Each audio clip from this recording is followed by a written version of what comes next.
shi wannan ko da zuciya dubu kai sai yayi, ko da zuciya dubu kai sai ya maka aiki. Saboda duk wanda ya shahara a sanin sirri na asraru na itatuwa da ciyawa ya san wannan sirrin. Zaka ji ana turaren coal market wala irinsu ne ake hadawa a shagunan masu spiritual shop, shaguna na masu spiritual su aka ji ana hada shi, ana bada shi dubunnai, kuma wallahi yana yi. Wanda ya like ya comment da sallallahu alaihi wasallam ya yi sharing domin yan uwa su amfana, shi maka baiwa ya je ya jarraba. Ka samu sassaƙen sanya da farar biyar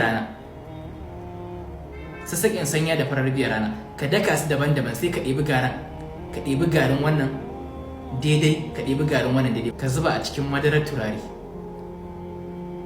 sai ka motsa shi ka girgiza, ko ka ajiye shi ya kwana ɗaya, sai ka fara amfani da shi. Ka rinka sanyawa a jikinka kafin ka fita kasuwa.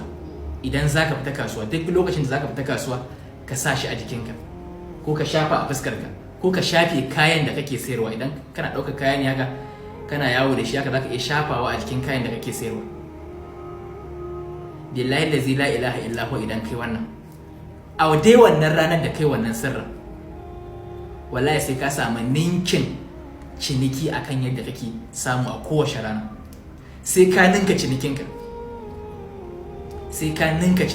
sai ka samu kasuwa fiye da yadda baka tunani, albarkacin annabi da alqur'ani. Wannan sirrin yana yi sosai. Wanda ya like ya kuma sallallahu alaihi wasallam ya share domin yan uwa su amfana, shi maka baiwa ya je ya jarraba. Allah ya bar mu da san manzon Allah sallallahu alaihi wasallam.